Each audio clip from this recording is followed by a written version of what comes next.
So I'm going to do introductions. I also have two guest judges here, and I'm going to ask them to introduce themselves as well. And then we'll talk a little bit about logistics, and then we'll get started.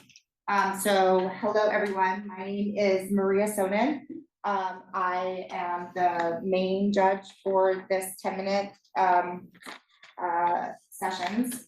I've been doing IBECC in some format or another since 2009. I love IBECC. This is such an awesome program. In my day job, I work in ethics and business conduct for BAE Systems, which is a very large aerospace and defense company. And I'm located just a little bit north of here, near Nashua, New Hampshire. So that's me and my friends here. I'm Tim Mazur. I've worked in business ethics for 36 years. I've been involved with IBECC, I guess, for about 20 years. I primarily have, like Maria, been an ethics officer at Fortune 500 companies. Currently, I work in ethics at the Broad Institute of MIT and Harvard, which is the organization that involved with mapping the human genome and genomics, that organization. I've taught business ethics at 8 universities over the past 32 years, and happy to be here to help Maria.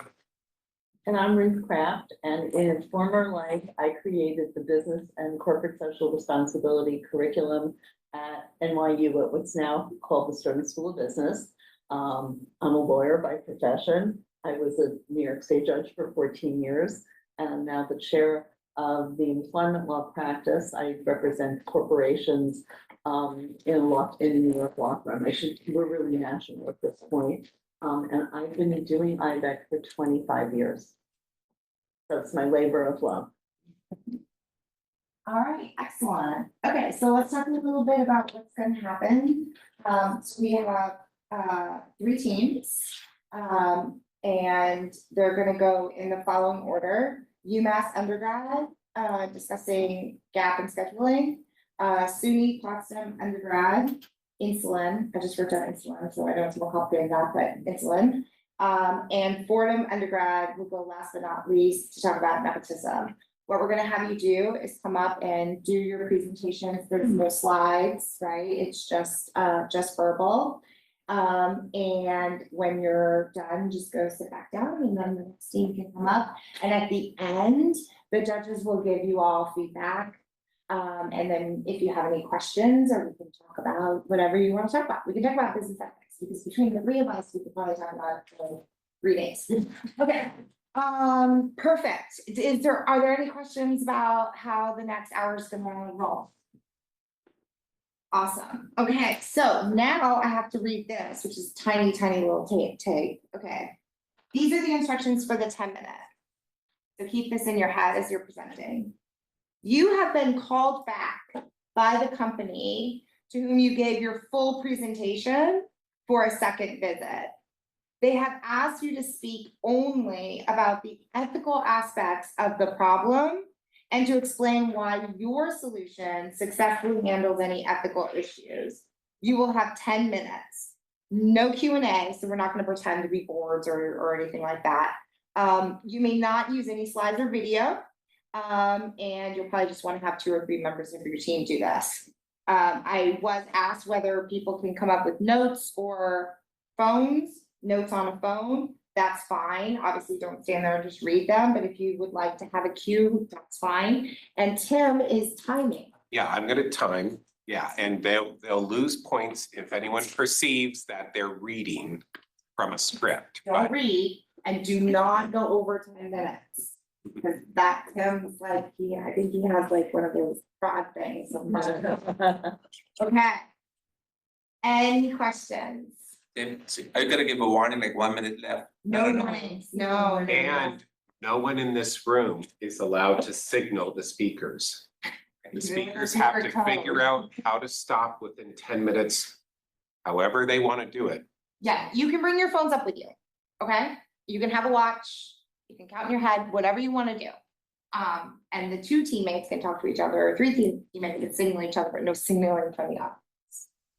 Good? Okay, excellent. Ladies? Thank you. I guess it's unfortunate that my watch literally stopped this morning, so that's nice. Oh, no. I know. Yes.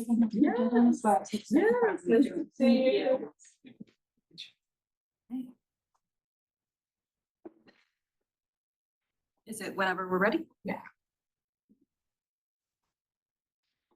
Good morning, GAP Inc. Senior Leadership and Executive Team. Thank you for having us back so we can do a deeper dive into the ethics of our proposal yesterday.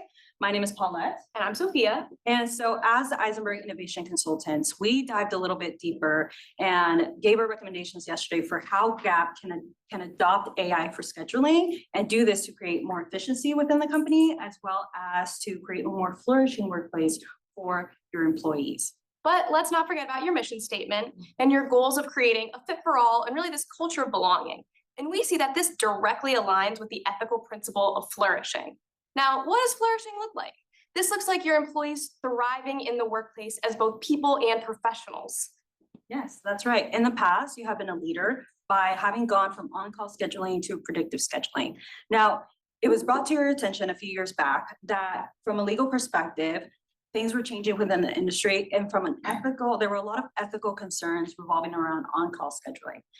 It was just not the best for employees to just be called whenever, to just come in. It was creating a negative experience for a lot of employees. And so what you ended up doing when you adopted predictive scheduling was that you started off with a pilot program having to do with Shift Messenger. And as you did a little more research, as you went in to see what's working, what's not, you discovered the secret sauce, let's say. And so you shifted on over to adopting Shift as a phone app in general. You expanded it throughout various locations and it ended up working well. So just as much as you have done it in the past where you've gone from on-call scheduling to predictive scheduling, we now think you're ready to go from predictive scheduling to AI scheduling. But before we go any further, we want to go back to your 2025 commitments to this culture of belonging. And just to reiterate, those include inclusion and belonging, equality and empowerment, and sustainability. And so we really took all of these into consideration as we built out your recommendations. Yes, which our recommendations in general really focus on that 2025 commitment that we love that you sent out the statement for. So we built off of that. And then we also, part of it is for you to adopt AI scheduling, as we have mentioned, but most importantly, for you to adopt it from a human-centric perspective. So you do it in the most ethical of ways.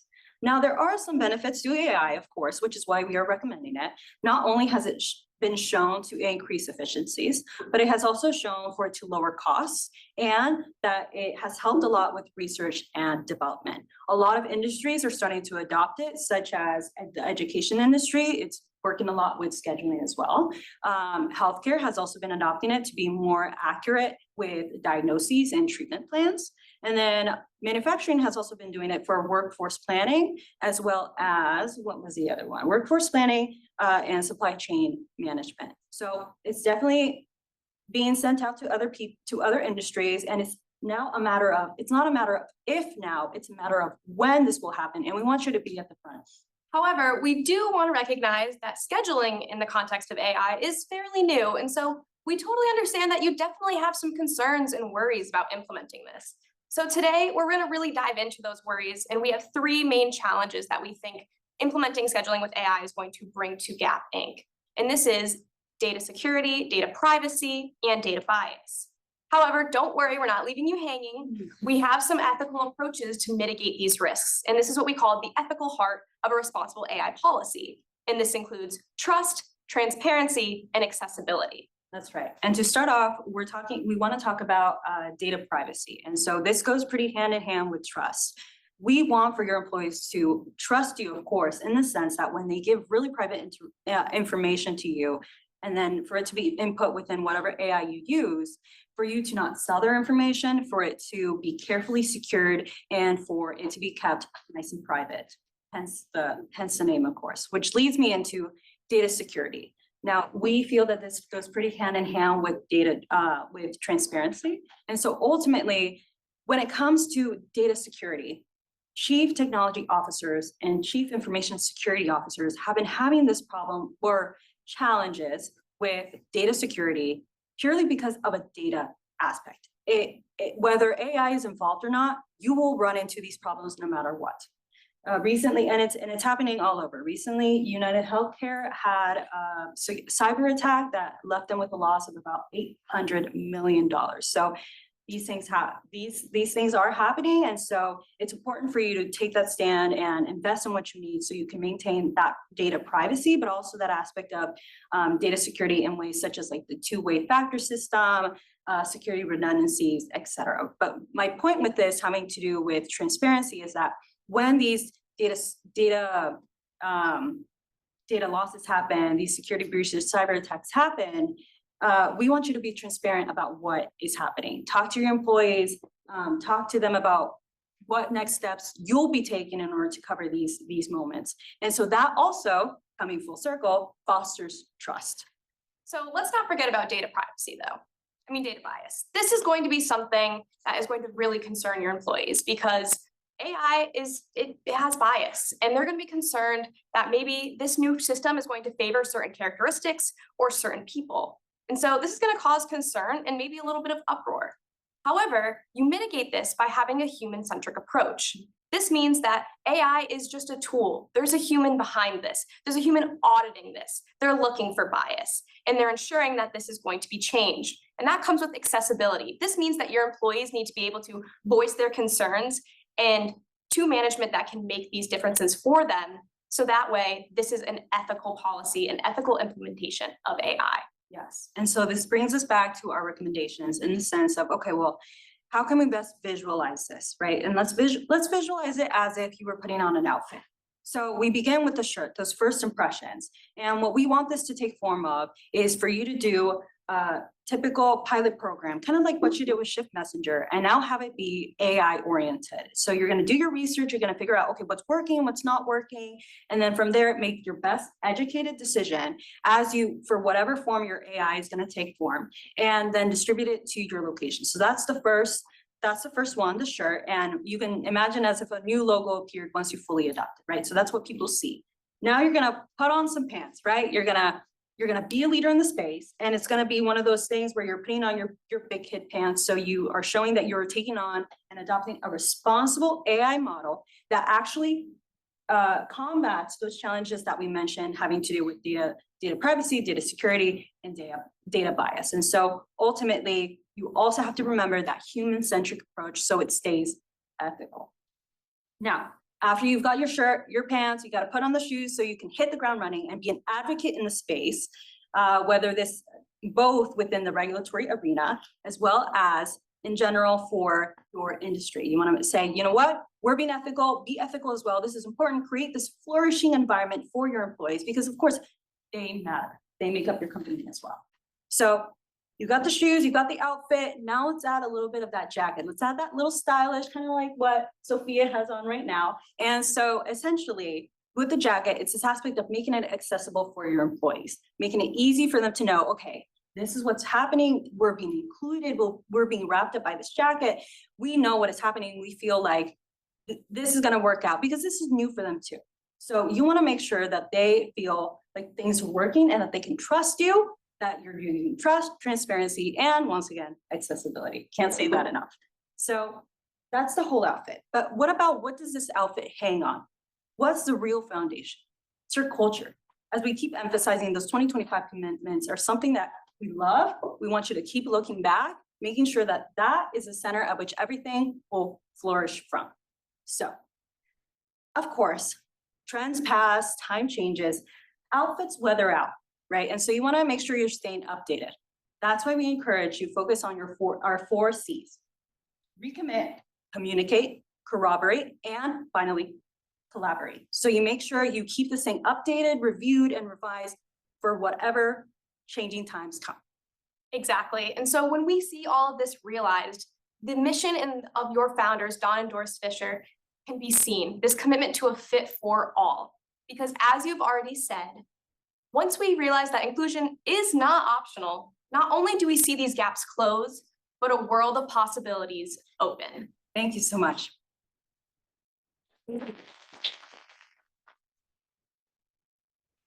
9 minutes and 17 seconds, and actually they, so you're gonna do the feedback after everyone's done? Yes, Yeah, that would Yeah. have been, I like that. yeah. would have been We smarter. should have done Yeah. that. Well, it's kind of, yeah, it's not fair to have them standing up there giving you feedback. You know, we do it at the end. Okay. Okay, so we're going next. Now we have SUNY Potsdam. We've got Garrett and Jordan.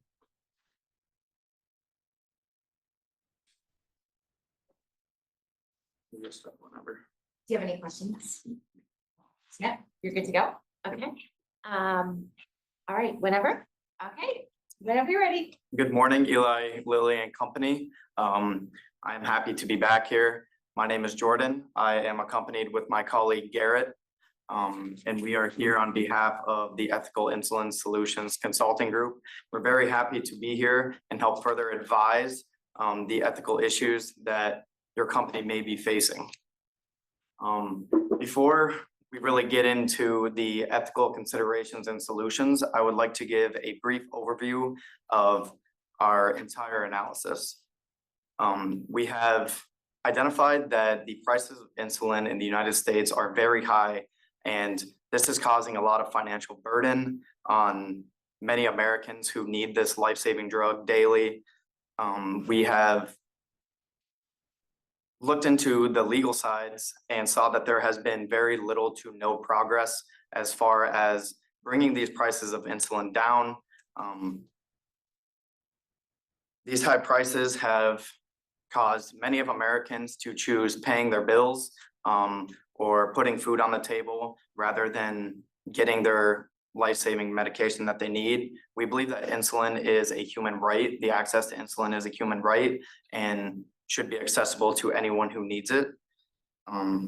For example, in 2020, Minnesota passed the Alex Smith Insulin Act. What this act imposed was Alex Smith was a 26-year-old young man. He was taken off of his parents' insurance because by law in Minnesota, once you turn 26, you are no longer a dependent, so you become taken off the insurance. This forced him to go onto his own insurance. He was unable to financially afford the prices of insulin and get the dose that he needed every day. So he began to ration his insulin and he was skipping doses. This caused him to become very sick and ended up passing away from this. This tragic event sheds light on the high cost of insulin. It really shows how the average diabetic is unable to afford insulin, even being from the $70,000 to $90,000 a year range of income. They're still struggling to pay for these insulin. So we believe that we need to change the public narrative around these companies. The manufacturers like yourself receive a lot of negative backlash from the media when these stories are posted in the media. And we plan to propose different solutions that are going to help better your public perception. Some of these proposals are going to be relative programs, educational and resources that will educate users of insulin and the issues that can arise when they ration insulin. Next, I will be passing this on to Garrett to dive deeper into the ethical solutions that we have proposed. Thank you, Jordan, and thank you, board, for having us back today.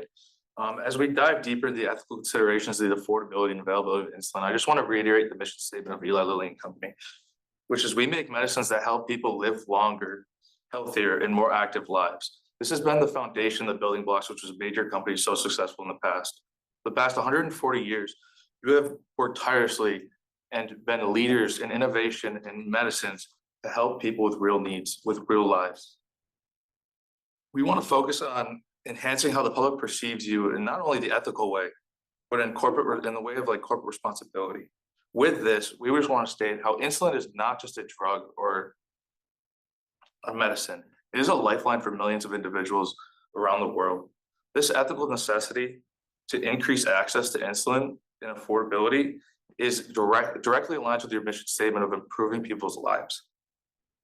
This is why advocacy is the most crucial and most important ethical issue in this point. Within advocacy, I want to also highlight our 4 A's, which are availability, affordability, accessibility, and accountability. Now, starting with availability, it is crucial that insulin is available to all who need it, and there should be no barriers or constraints that are in the way for any American or anyone in that matter to receive their insulin. This was the original intent of the initial patent holders of insulin and its production method in 1923 when they sold it to the University of Toronto for $1 a piece. Insulin is a human right, and we do strongly believe that here. Then we're going to go into affordability. It is crucial that if the people should be able to afford insulin. There should be no stories that come out into the press of Alex Smith who had to ration his insulin and then ultimately ended up dying. It's a tragedy. Everyone deserves to live and everyone deserves the right to be able to afford their medications. We're then going to move into the accessibility. There should be no constraints or logistical barriers when getting this, when providing insulin to a diabetic that needs it. This kind of goes hand in hand with the intermediary restrictions and how those should not limit the effect or raise prices that can ultimately hinder the ability of a diabetic to take their insulin. And then finally, I want to go into accountability. It's crucial that Eli Lilly continues to lead the industry and be accountable in what actions they are making with the transparency of insulin prices, its production method, and just be a leader in the pharmaceutical industry altogether, being accountable. And then I want to touch more on the intermediary restrictions. Intermediary restrictions can raise the prices of insulin and create bad press and hinder the patient's trust that they have in you when providing their medications. We're proposing that we streamline processes and we get rid of unneeded and unnecessary restrictions that may limit the ability of a diabetic to receive their insulin. We then want to, by doing so, Eli Lilly can reinforce the fact that it is a leader within the insulin industry. By focusing on these areas, we also want to ensure that your mission statement is, by focusing on these areas, we can help ensure that your mission statement of helping people live longer, healthier, and more active lifestyles is accomplished. Now I want to pass it back over to Jordan to conclude our presentation. Thank you, Garrett. And again, thank you, the board of Eli Lilly and Company.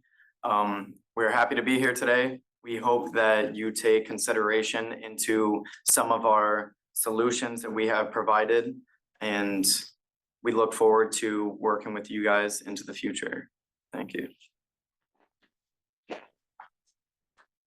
Thank you.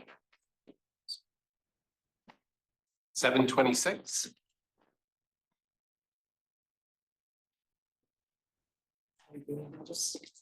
Okay, last but not least. We have Fordham undergraduate. So we have Ashley, Seth, and Sevi. Yes, that's correct. All right. Whenever Good. you're ready. Good morning, everyone, and thank you very much for taking the time to listen to our presentation. My name is Sevi Perez, together with Ashley Yoshi and Seth Barani, and we'll be talking about nepotism in family businesses and how this applies to one of the world's most valuable and luxurious brands, LVMH. Now, LVMH is a holding company of over 75 luxury goods houses. These houses span across multiple industries: fashion, leather goods, watches and jewelry, wines and spirits, perfumes and cosmetics, lifestyle, travel, and even textile. So how does this company fit in with nepotism and this talk that we have all over IBECC? Well, nepotism is defined as the practice of favoring close associates or relatives, especially within business or employment opportunities. It's always been a large, heated topic for debate. And for a company like LVMH, we have over 213,000 employees with a gross revenue of 86 billion euros. Our largest markets are in Asia and America. And we have a family that's just accruing a lot of wealth. Bernard Arnault is number one in the Forbes billionaire list. So we need to really take a look into the management and how LVMH drives their success, how the Arnault family, who currently leads LVMH, is accruing all that wealth. I'll leave it to Ashley, who will talk about the solutions and the analysis. Yes, so in examining the current state of the board of directors, we can see Bernard Arnault is the chairman and CEO, and he's also a member of the board of directors. Additionally, 2 of his children, Delphine and Antoine, are already members of the board of directors. And the pressing issue at stake is that Bernard Arnault has chosen to appoint his other 2 sons, Frederick and Alexander, to the board of directors. In examining the current state of the board of directors, as well as the appointment processes of LMVH for its new directors, we believe that there are several pressing ethical concerns at stake. Therefore, we as the internal review team recommend that the following practices be instated. First, we believe that Frederick and Alexander must not be appointed to the board. And secondly, we believe that there are several reforms that must be made to the appointment process. First, we believe that their relations must recuse themselves from the voting processes when hiring new board of director members. And secondly, we believe that there must be anonymity within the voting process. And now I'll pass it off to Seth, who will address the ethical considerations. Thank you. Board, we are employees of this firm, and we believe that there are many ethical issues at stake here. Firstly, we should take this at the best case scenario, that Frederick and Alexander are the most qualified people for this position. Why then should the board not do this? Nepotism is more illegal, at worst legally gray, and will probably make the company a lot of money. But why should we not do it anyway? Firstly, we should consider that as employees of the firm, we have a vested interest in the firm's success and espousing the firm's principles that the company practices. These are a commitment to fostering creativity and innovation, and a commitment to a positive impact upon society. LVMH, in hiring Frederick and Alexander, is not going to live up to these principles. Why is that? In hiring Frederick and Alexander, LVMH now has 5 members of the Arnault family on the board, including Bernard Arnault. This is bad because these kids were likely raised together and therefore have similar values and beliefs. These values and beliefs manifest in them trying to uphold the status quo of LVMH. While the status quo is dominant in the market, this is not good for fostering innovation and creativity. If we were to hire from outside the company and bring in new talent, they would have different ways of looking at problems that might face the company now and in the future, and figure out new ways of improving the company rather than the current methods of the company that we have in practice now. This also does not manifest in a positive commitment to society, because if we have the Arnault family who has similar values and beliefs all across the board, they are not going to seek out new initiatives to drive LVMH's positive change in society. We see this now with LVMH coming under fire for using labor from the Xinjiang province of China, which is known for using forced Uyghur labor. They have taken no steps to address this, and we believe that bringing in someone from outside the company would be a better avenue by which we can address some of these issues that LVMH currently comes under fire for. However, even if you don't believe that we should be as best espousing the values through the board, as they are the top leaders of the company, we should still look at what is best for the employees of the company. In having a director that is better able to bring in new ideas of problem solving, we are still able to better the majority of the employees of LVMH. Why is this? When employees of LVMH see that Frederick and Alexander are being appointed to the board, they're going to feel slighted by this. They're not going to want to come into work and give it their all, because they don't believe that there is a chance of the meritocratic structure being promoted in LVMH. So our solution is better for that, because we motivate employees and show them that we are hiring the best possible candidate for this company that is not being hired on the basis of their last name. Employees are likely to believe that Frederick and Alexander are being hired based on their name rather than their qualifications, because they do not see them as first and foremost employees of LVMH. They see them as Bernard Arnault's sons. And it is going to be even worse on the consumer end, because consumers won't believe that they're being hired because they're good candidates. They're being hired because of their name. And so consumers are likely going to move away from LVMH. But even ignoring that, more employees are going to benefit from LVMH hiring from outside the company. And the company is going to benefit from this for the reasons that I gave earlier about people moving and trying to give more of their effort into the company. Employees are going to benefit from this because the downstream effects of having a new executive that has new ideas for the company is going to better the impact on these employees. They're going to have new things to implement. They're going to be able to innovate and feel like they are making a positive impact on society as members of LVMH. But ignoring all of that, let's look at Bernard Arnault, the CEO. We should take his word. We should take his worldview into account, because he is the head of the board, right? He is the chairman. We should listen to him maybe first and foremost.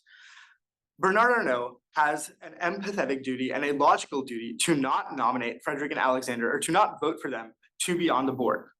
This is because if Bernard Arnault was not in the position that he is in, if he was a mid-level employee at LVMH and his children were up for an upper management position that he had nominated them for, and they did not get it over someone else's children who were in a different position, he would likely feel slighted. And so Arnault should put himself in the shoes of us, the employees, and see that he should seek to treat others the way he would want to be treated in this situation. He should hire the best possible candidate, not because they are related to him, but because they are very qualified. Even if Frederick and Alexander are very qualified, this perception is not going to reflect on us, the employees, and the consumers of LVMH. Arnault should also consider that the needs of the many outweigh the needs of the Arnauts in this situation. There are so many employees in LVMH that it is better for him to hire a candidate that is slightly less qualified than Frederick and Alexander, who does not share his name, because the employees are going to view this as him taking active steps to make sure that the board is able to best represent the views of many different groups of people. How then does our solution address this? By not hiring Frederick and Alexander, we gain access to all of the positive benefits of not doing so. By having relations recuse themselves for further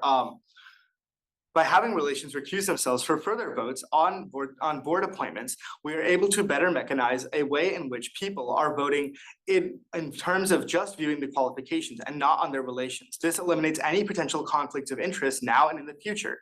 And by anonymizing the voting process, we ensure that there is no threat of retaliation by other executives going forward. If the voting process was publicized, executives might fear that they are going to be aggressed against by other members of the board, especially the Arnauts in this situation, since they have such an outsized impact on the board. Other executives could feel socially pressured to vote for Frederick and Alexander. However, if we anonymize voting and Frederick and Alexander are not appointed to the board, then the Arnauts have no one against which they can take direct measures. They can only assume that the board in general does not view this as a good decision for the future of the company. For all of these reasons, we are very happy to propose our solution of not hiring Frederick and Alexander, anonymizing future board appointments, and ensuring that ensuring that personal relations recuse themselves for future votes to the board of directors. Thank you for your time.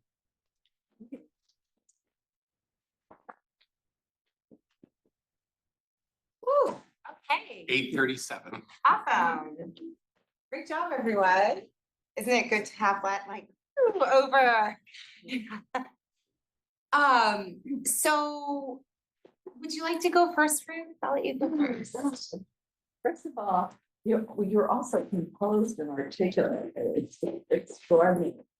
Very, very interesting subject matter. I've heard the insulin before in the presentation and the mission statement, and we stuck to those 4 A's, which are so important, about accessibility and availability. And I thought that was, definitely a good use of the time.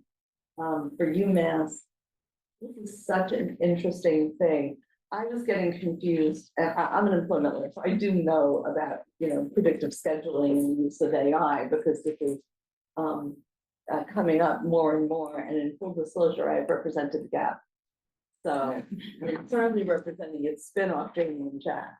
So, and a bunch of things, and these are definitely things that we have talked about. Listening to you, all of a sudden you're talking about putting on your vest or putting on your pants. And it took me a few minutes, and then I said, oh my God, if the Gap's a clothing company, you were dressing me from head to toe. And I thought that was such a fascinating analogy. You actually used the expression fit for all, for inclusivity at the end, and transparency, like, I guess the clothes aren't transparent, thank God. The imagery was really there. And I thought that doing that in a 10-minute period while getting your points across was pretty significant. I was a little confused because you talked about so many different things: privacy and bias and security and trust and transparency and accessibility. And I was trying to figure out how that all tied back into scheduling. It was like the scheduling it started with scheduling, and then it sort of started to go on a lot of tangents. I would love to have heard your longer presentation, because I have a feeling that in the longer one, it all made perfect sense. right? And this is the challenge of the 10-minute. The 10-minute, I think, is very tough to do. It's, the 90-second is performance art, seriously, okay? But you're both so poised, very good balance between the two of you, equal strengths, tremendous personality coming through. I would buy clothes from either of you any time. And for Fordham, okay, so this is really interesting. We have another clothing company, right? You know, as a lawyer, it's funny because we dealt with cases involving nepotism in the firm and succession planning. Recently, I'm doing one out in California where the CEO, this old man, decides that he's really pissed off at his daughter. And so what is he doing? He's selling pieces of his company off and he's essentially disinheriting her and also splitting up with the woman he's married to for 65 years. Okay, so he's like punishing the daughter for taking her mother's side. And he calls up and he says, I'm taking my grandchildren, my 5 grandchildren off my health insurance. Okay, I'm shutting down the health insurance. And he's a billionaire. It's like, why are you doing this? They're lazy bastards. Okay, yes, but we get that, but you're a billionaire. You're taking away health insurance, like health, you know, who were taking insulin, like, and healthcare is a human right. Well, Mr. Billionaire doesn't, you know, doesn't think so. So it's really kind of funny. But when we get to Louis Vuitton, the great luxury brands of all time, and you talk about, you know, upholding the status quo. Louis Vuitton is a private, LVMH is a privately held company. Okay, so what's so wrong with nepotism in a privately held company? And I believe, just from what I've read, that Mr. Arnaud doesn't let his children come into the business like right out of school.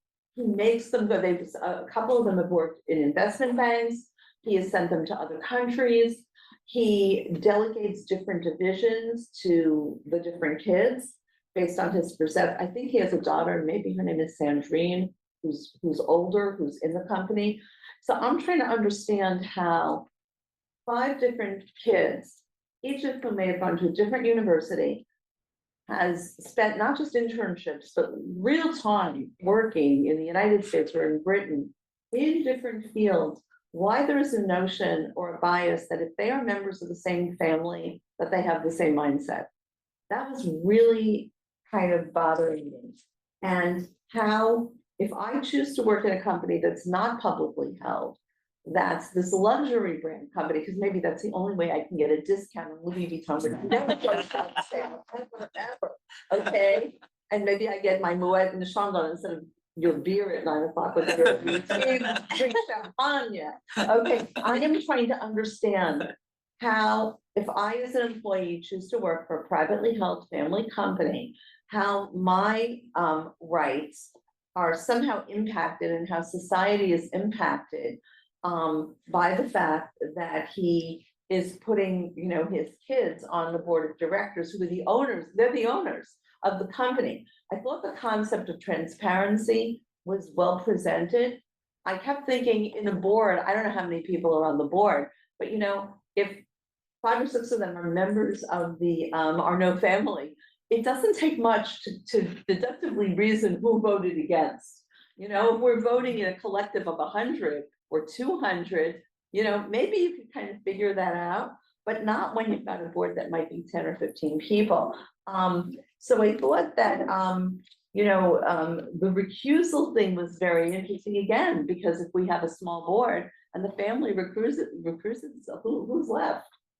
So I wanted to know that, and I think I might have found that out yesterday, right? But I couldn't today in the 10 minutes. But the notion, the pure notion of recusal, when do you recuse? I'm thinking of you, Clarence Thomas. You know, seriously. You know, I'm really thinking, like, when do you? And as a judge, you know, this is something, you know, you've heard about in the trials recently. This is a critical issue of when do you recuse? When can you be unbiased? And my understanding of Monsieur Arnaud, is that if he's such a shrewd businessman and his kid was a fool, he's never letting them screw up his business, you know? That's just my take, maybe that's wrong. I think in a broader sense, the notion of recusal is an absolutely fascinating one, however, in business decisions. And how do you set anti-nepotism policies? And that is the biggest challenge that people have when they have a small family business and it explodes into a monolith. When do you say to your kids, live and be well, and go make tons of money with somebody else, and you're going to inherit your trust, but you can't be in here? And business people do actually make those decisions. Many of them make the decision to sell the business at a certain point in time. And we've written contracts that actually call for, when they retain an interest, that the family members need to go. Because family members have a lot of trouble in that instance where it's not daddy anymore, even if daddy's a pain in the ass, you know, but he's still your dad, right? They do have trouble when you bring in that third party, and then they get into what's called litigation. Good for me. But all these employment decisions that you talk about, they're all, I swear to you, I'm an unlicensed psychiatrist. Dealing with the clients and their permutations of how they deal with their employees, how they deal with their kid, with their brother's kid, you know, who's in the business.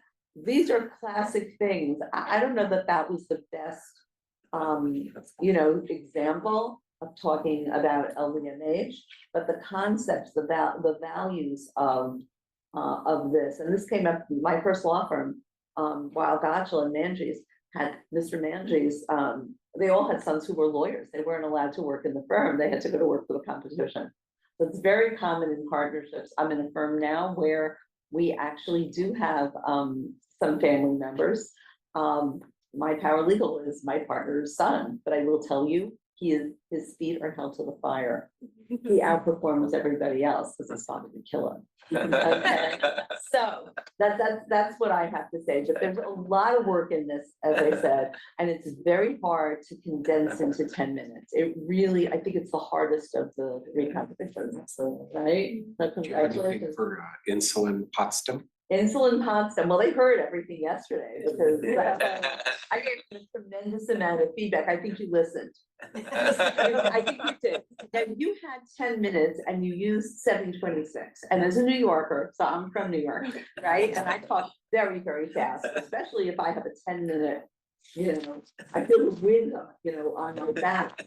But you had an extra 1 and 2.5 minutes to use. And I think that's a hard thing for everybody. You have to time yourselves. We had a team earlier that went over the 10 minutes and did a great job, and we're cringing because the rules are the rules. You can't go over, you know, do a little bit of extra time to use. And in their case, I have to tell you, they had a graphic that is so powerful, so spectacular. And it's like, they can't use it. If they put that one image on the screen, the impact is so strong.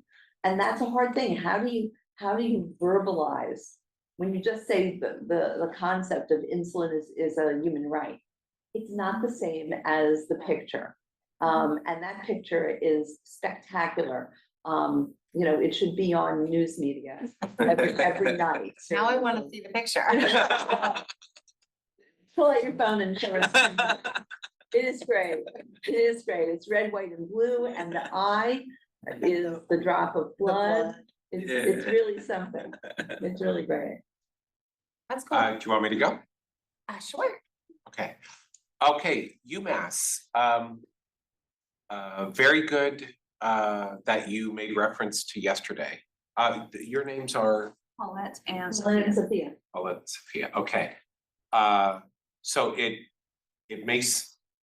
it's awesome because it puts everything in context, you know, so making reference to yesterday is not only good for role playing for this competition, but the reality of busy board members, they need to be reminded that they met you yesterday, even though Sophia is wearing the same outfit.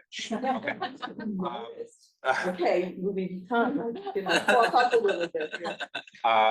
The dynamic by which the two of you interact with each other is really neat and natural. And so, it isn't a requirement, but it just felt very comfortable that, it's totally cool for other teams if one person goes for 5 minutes, the other for 5 minutes. But the way that you guys played off of each other felt very natural. Reference to human flourishing, eye contact was great. The huge thing about today is why is an issue an ethical issue? And, the answer is pretty much one of 4 things. It's either harms and benefits. It's either the integrity, which is Aristotle and virtue, or Rawlsian and justice and fairness, or Kant, rights and responsibilities. It's one of those 4, rights and, and so we need you to go even further than you have to, use the word harms and benefits, and other teams did. Certainly the LVMH. Oh, there's benefits for you guys. So you guys did talk about benefits. So anyway, because the challenge is this: business people are unbelievably ignorant about the simplest things about business ethics. So you have to play it out for them like they're 5 years old, and say, here are why these are ethical issues. This stakeholder is harmed while this one is benefiting. This is unfair and will be called out in the press, stuff like that. Very good. There was a moment when one of you got lost for a second and had to remember it. You handled it perfectly. You didn't say, oh, I'm an idiot, or sorry, or anything. You just composed yourself for a moment and moved on. Very professional. The reference to the $800 million from United, excellent. Business board members care about money and want to avoid fines. It's two-factor authorization. So if you guys are experts, you have to say the right words. And you said two-way something, two-factor authorization. You made a list of the current problems associated with the challenges of data security, data privacy, and data bias. So that was good. I heard you led me to believe that you're going to talk about security, privacy, and bias, but I only heard security and then bias. So I think maybe you combined security and privacy, but I was lost as I was trying to make a full list. I was a beneficiary of their slides yesterday with the shirt and the logo and the pants and the shoes. It was expertly done yesterday. And Ruth is, right. It lost something when it's only verbal, but if I were you, you did the right thing by leveraging it because you're speaking to the same audience who heard you yesterday. And I was very easily able to remember those exact slides because they were so well done. But if your presentation was a month later, I wouldn't have done it. But 24 hours later, I could do it. The reference to culture, fit for all, very good. Potsdam, insulin, very good that right from the start, after you introduced yourselves, you made it clear why we're here. Again, board members are very busy. It never hurts to say, this is what we're going to be doing for the next 10 minutes. The brief overview of the entire analysis. I liked the eye contact. Again, you had notes, but you didn't read them like a script. So you passed the test there, which is good. You made the statement that insulin is a human right. It's okay to do that, and it's an impactful thing for you to say, and I think it was valuable and important to what you were trying to accomplish. But you can't just say that without explaining why. Why do you think you're allowed to conclude that it's a human right? And it's a tough thing to explain. You can do it in 30 to 45 seconds, but the 5-year-olds need to hear, why is it a human right? You can't just announce it because I want it to be, because my friend has diabetes or something. You've got to make an argument that makes them go, oh, geez, Garrett's right, Jordan's right. It is a human right. There really is an argument for that, but you got to say why it is. Obviously, the Alex Smith thing is fantastic that you're personalizing this for people who would prefer to just think about making money. Need for narrative solutions. So very good that you brought in the mission statement. There's nothing better than you simply saying, you know, I'm Garrett, I'm Jordan, we're simply asking you to honor the mission statement that you already have. Very valuable. It's the definition of integrity. Walk your effing talk. Let's see. There's the info on the human right, but I'm like, based on what? Why is it a human right? You gotta tell me. Intermediary restrictions, very good. We need to get rid of them. Why? And then honor the mission statement. So, you know, again, it's kind of not fair to you guys, but I agree with Ruth that yesterday, totally okay for people to only go 25 minutes. You guys only went 21 minutes and did well. Or not you guys, the other team, sorry. The first team yesterday, Marist. Is Marist in the room? No, okay. That was our earlier. Yeah, so they were able to pull it off. But I agree with Ruth, in something like this, with ethics being complex, if you've got 10 minutes, use more than 7 minutes and 26 seconds. But again, I don't know how you do it without having to watch, I don't know.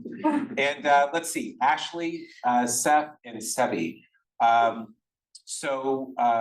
Sevi made reference to IBECC. You're not supposed to do that. We're doing role play. Sevi is a very good speaker. So congratulations for apparently having a natural gift for that. So the several ethical concerns and you know, just like I wrote for LVMH, or excuse me, for diabetes, I'm like, why are they ethical concerns? We've got to hear the magic words. Just give me a harm, give me a benefit, give me a value, give me integrity, give me something. An A. Yeah. I need to know, why is something an ethical concern? And again, it's super simple. It is only those 4 things that I told you. One of those 4 or a mixture of them. So anyway, very helpful that you made a list for us. You know, the recusal, the anonymity of voting, should not do the 2 new board appointments. And Ruth made a point when she and I worked together 2 hours ago, the value of repeating. You know, so you brought it up at the beginning, you brought it up at the end. That was great. And yeah, you did end up making the argument. So I'm like, why? And then I wrote an arrow down because you answered it, you know, 2 minutes later, which is, it is statistically unlikely that Frederick and Alexander will be the most creative and diverse, you know, just because they're family members. And so you've made a statement to employees and customers and everyone that we want innovation, and it is patently false to assume that it's a 2 out of 8 billion likelihood that Frederick and Alexander will be the most innovative people in the world. Seth, a little too fast on speaking. So I don't know if it's nerves or you didn't want to go over 10 minutes. They're Fordham is New York, yeah. Oh, right. So very good. The references to stakeholders, obviously utilitarianism. So that's perfect without obviously saying the word. Brought up the different primary stakeholders. And again, you said we need new ideas. Innovation means we need to honor the commitment that we've made, which is Aristotle and integrity. So you say we must, and you did say it up there, but you didn't say the word integrity. We have to walk our talk. Put himself in other shoes. Perfect. That's absolutely what makes it an ethical thing. The example that you said that if the CEO wasn't the CEO and he was a middle person, would he feel awesome? That was like the smartest thing to say. The needs of many outweigh the needs of few, utilitarianism. So you did exactly what this competition is about. Talk ethics without saying Kant and John Stuart Mill. Okay. Okay, so yeah, they brought up lots of wonderful points and I agree with everything they said. I guess perhaps what I want to talk about a little bit is how you can use some of this experience and this feedback as you go out into the professional world. And I do want to talk about nepotism for a moment, because Yes, but let's talk about some ideas for and things you've heard and how that can help you moving forward. So the power of storytelling. In the last 10-minute contest that I judged, I think 2 of the 3 used storytelling. And I was just reminded again how powerful storytelling is. And don't be afraid to go into a presentation like that. And, you know, after you say good morning, thank you for having us back, go straight into that story about the young man who passed away because he couldn't get his insulin, right? So, you know, why are we here? We're here because of people like Alex, blah, blah, blah, right? A 26-year-old man, da, da, da, da, da, right? Like that. Even though the board of directors is very important people, and business people and care about it, you know, whatever, like they're humans too, and that really, really connects with people. What an amazing concept that if Alex Smith had been born in any of 2 other 100 countries in the world other than He the may have United been States, alive, he would still be alive today.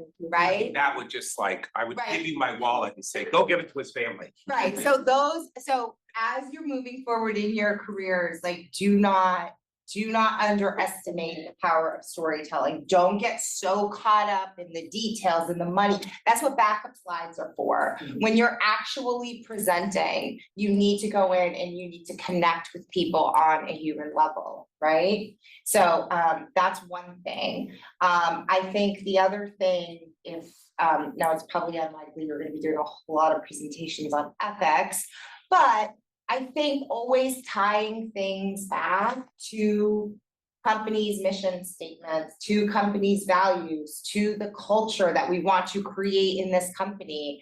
These are things that, and this is such an amazing experience that you've had because now you all are comfortable saying the word ethics and mission statements and what are our values. And so you can go out there and wrap that into business decisions you make and business presentations you give or conversations you have, and you become like ambassadors for ethics. So we love you. That's all we want. It's just ambassadors for ethics everywhere.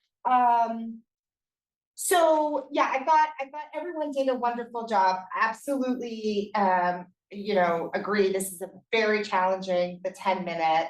I did want to say the 2 of you were fabulous with your back and forth, and take note of what they did if you were going into the consultancy space, almost like that, because that interaction. Yes, Paula, that was a great point. Hey, let me add this, that type of thing, because what that signals to the people that are your audience is that the 2 of you are like this, like you are one, right? And we can trust you, right? And yesterday, And you have confidence. yesterday I marked down people who said, my research, you're not a my, you're only a we. Correct. They are only a we. There's no such thing as an individual person. Right. You are a team, and we have a common message to share with you.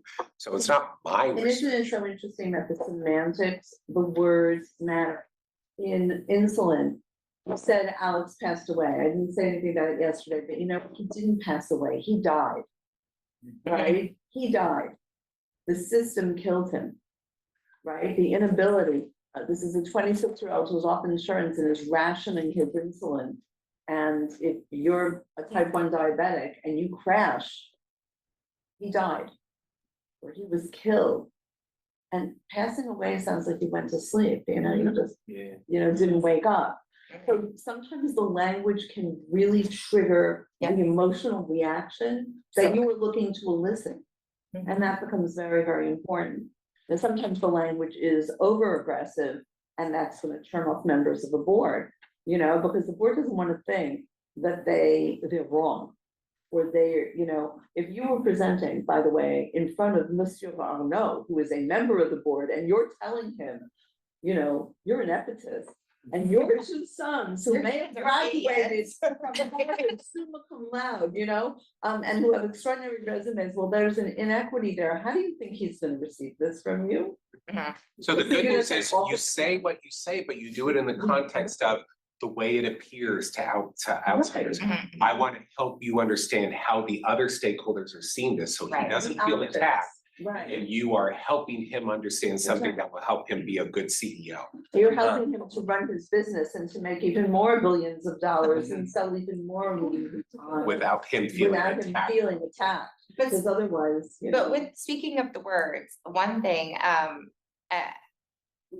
yesterday, I heard quite a few you guys. Oh, my I God. only heard one you guys this And it was, entire and it was in the time. last 4 seconds of Right. their presentation. Right, so you did an excellent job taking feedback and using it, so See, great job. You know, it's funny, because I was saying the kids, and Tom says you can't call them the kids. And it's like, I still say girls, you know, because we're speaking about women, because that's my generation. I really wondered, I said, am I like out of touch enough that I don't understand that you guys, or you all in the South, is common parlance? Like, am I that, you know, separated from it? So I Yeah. wonder, I kind of wondered about that, but yeah, in professional speaking, like, you don't get up wearing sneakers to do a presentation. You know, I'm very old school, because in court, it's still an anathema to me to walk into court wearing a pantsuit. You know, and I still put on the whole, you know, the pearls and the whole 9 yards. See, you know, I would not wear this to a federal court. I'd be in, you know, in black.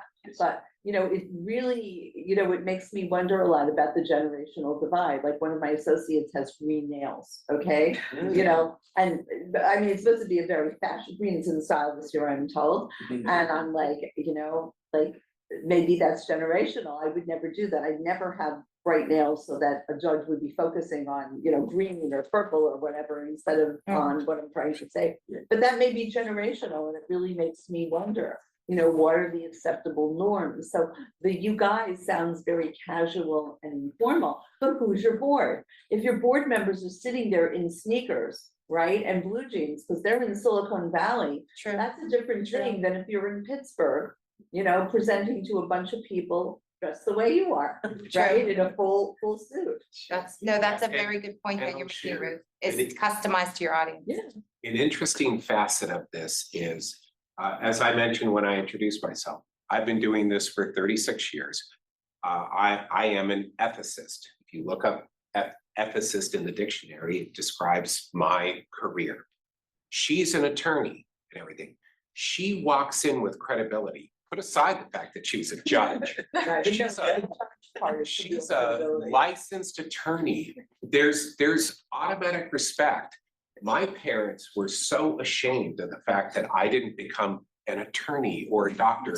They didn't know how to describe ethicists, so they would just tell their friends that I was in consulting. They didn't know what to say.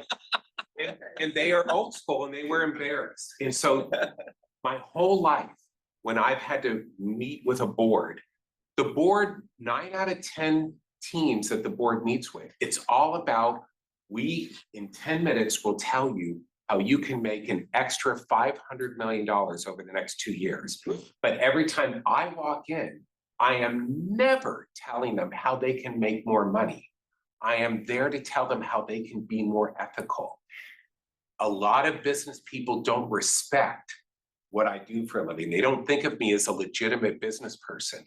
For that reason, I don't say you guys, because there's already a bias that I'm not a real business person and I am unworthy of their respect. I graduated first in my class in my MBA program over all the finance She's an people MBA, this is the thing. and everything.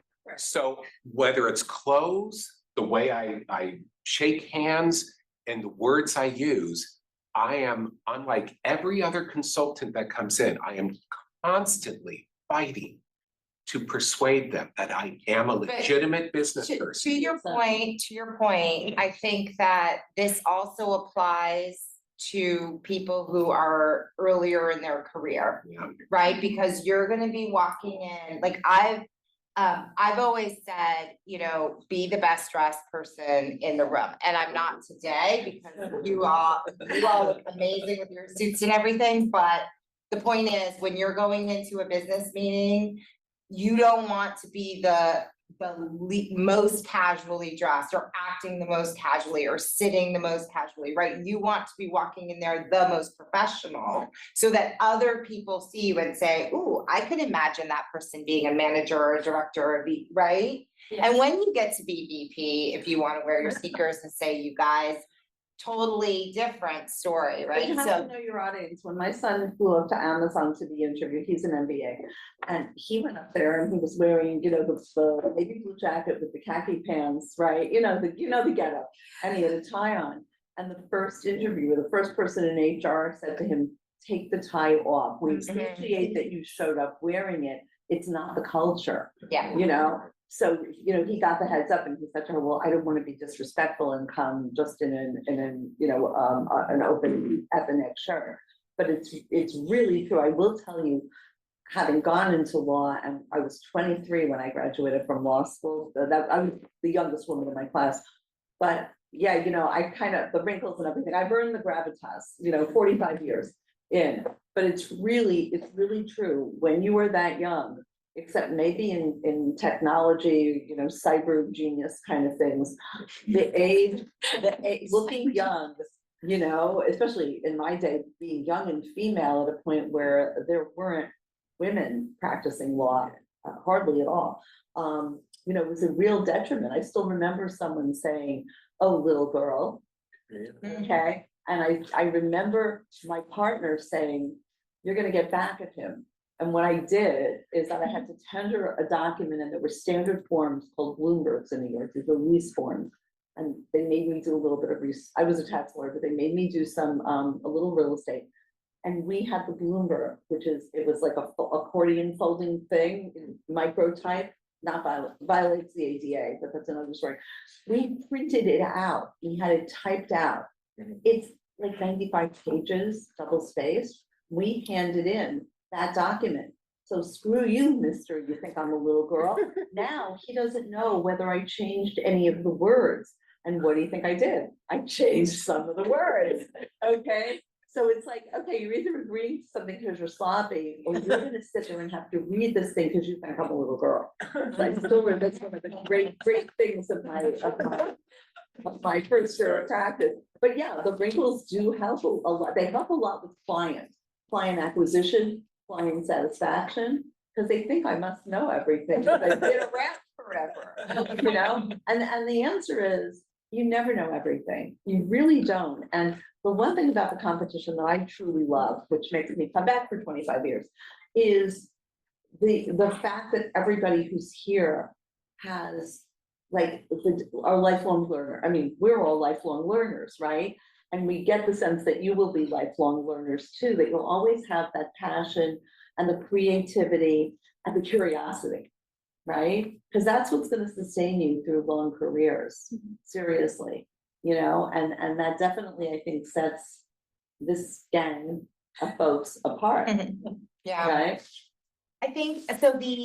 Yeah, absolutely. I think the other thing that I wanted to mention, and Tim mentioned it as well, with the gap, good use of the data breach example and the financial impact with the other company. From my experience, the senior executives are constantly asking, what are other companies doing? What happened to other companies? Can you go benchmark this? Can you benchmark that?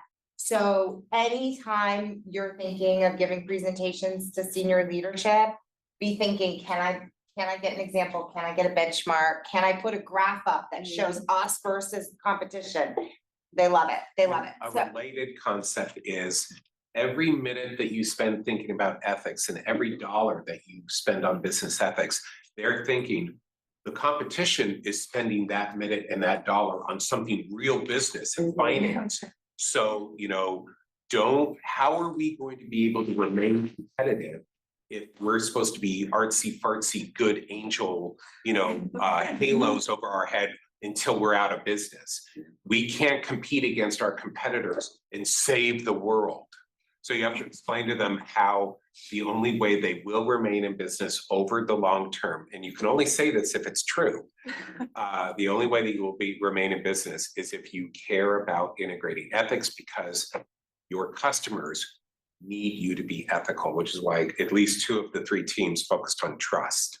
Yeah, okay, so I'm really quick, in the few minutes that we have remaining, I just want to really quickly talk about that nepotism case. So I will tell you that in the corporate world, nepotism is extremely relevant topic. Okay, and it's not because who's on our board of directors, because to be perfectly honest with you, most employees have 0 clue who's on their board of directors and don't care. What the employees care about is, did Joe's kid get that internship because Joe influenced it? Okay, so one of the things that I do is I investigate allegations of misconduct.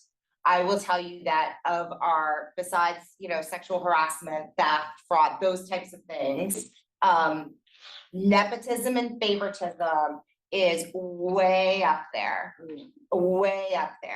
And people will say, well, what's the problem with Joe's son? Is he not doing a good job? Was there somebody else that was more qualified? No, Joe's doing a great job. And maybe there wasn't anybody that was more qualified, but it's not fair and it's not right? It's not equal. And we hear it over and over and over and over again. So that nepotism case is so interesting to me. I would have loved to have seen the larger one and been able to poke at your solutions.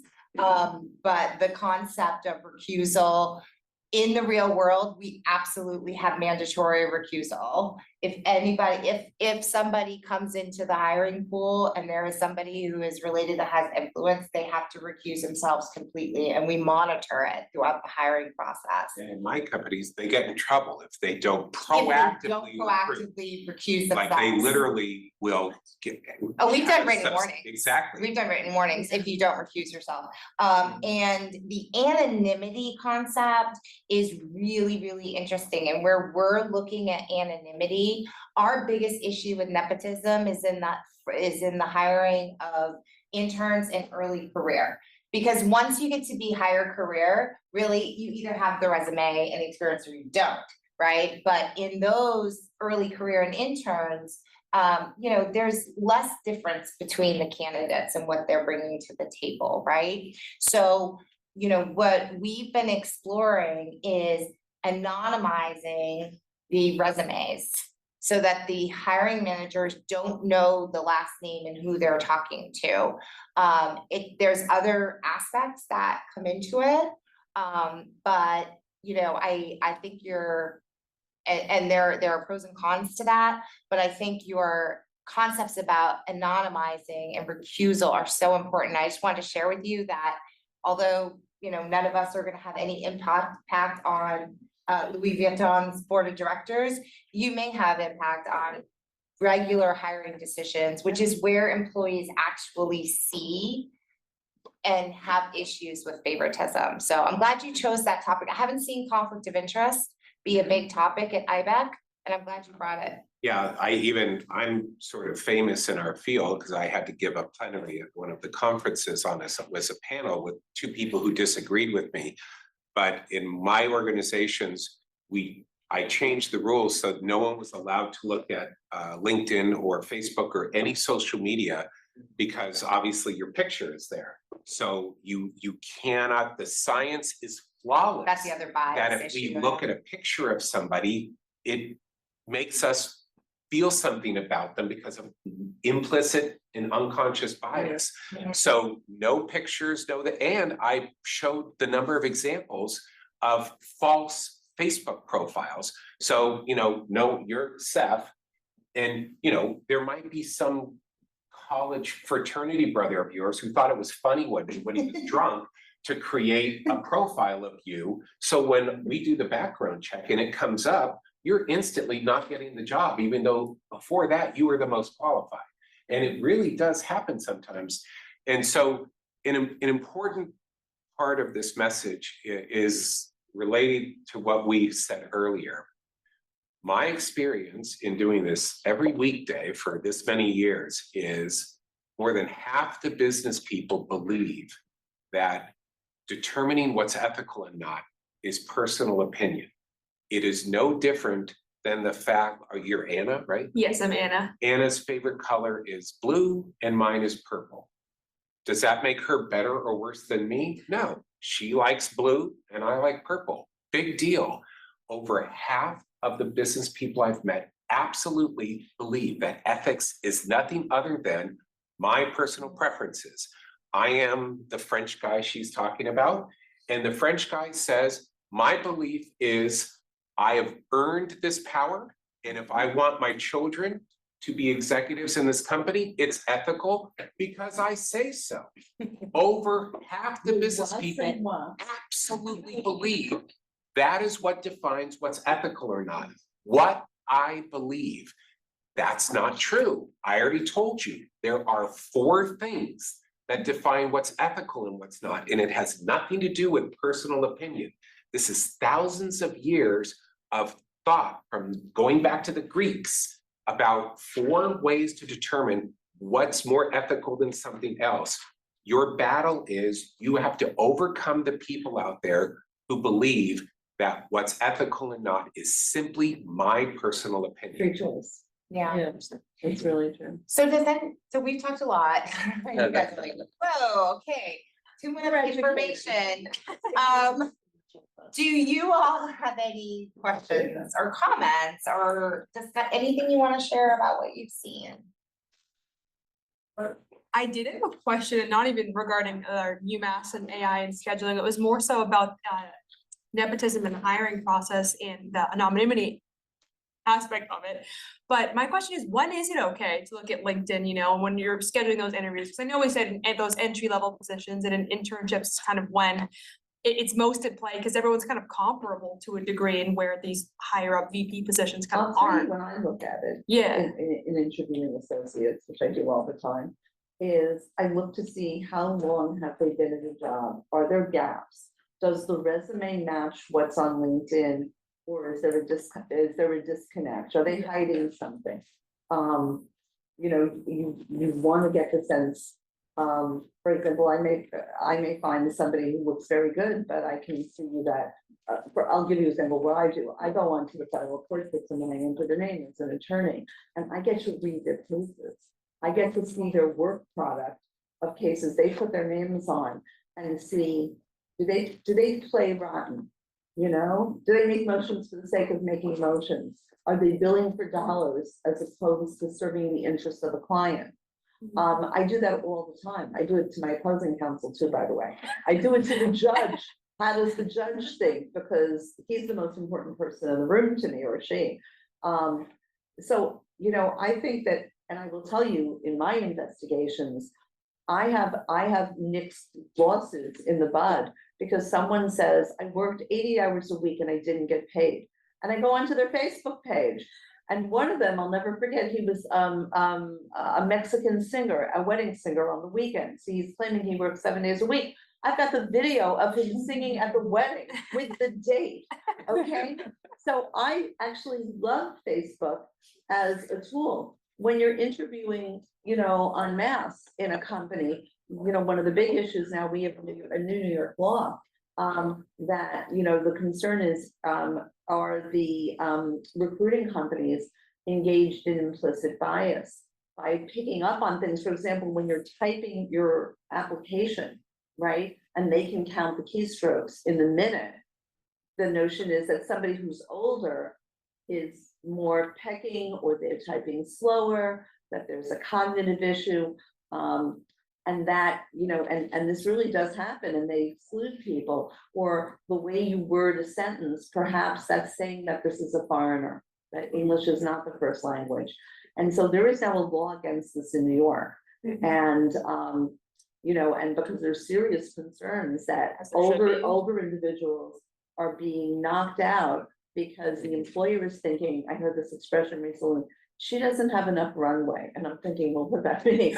No, it was actually a company looking to see who they were gonna promote as the director of HR. And so the most qualified, I can't make this up, the most qualified candidate was 59 years old, and the concept was, well, she doesn't have very much runway, she'll retire in a few years, so why should we bother hiring? Why should we promote the most talented person with the most experience? And they hired a guy who was in his 40s, and she sued.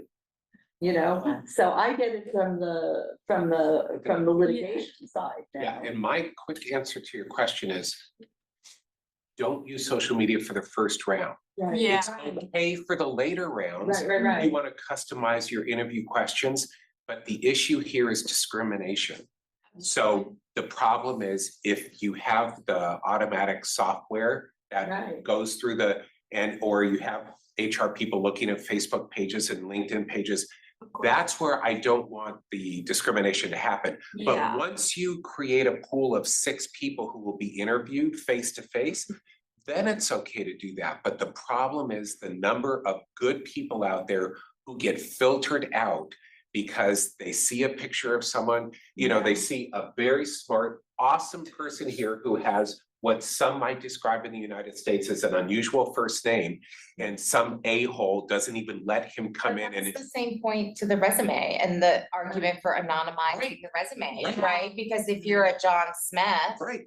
Or if you're a, Muhammad, like it makes, there is implicit bias There's in also some implicit people. bias against women because they take time off, right? Yeah. And you hold the gap against them and it's Exactly. like, well, they had a child or they had a sick With the parent. Nike athletes, that's a whole big topic with Yeah. that and how they're being discriminated against with their contracts. And I thought naming my son Adolf was a good thing. Question. You know. Yeah. Thank you. Yeah. Okay, all right, awesome. Thank you all. Yeah, let's take it, Jeff. Yes.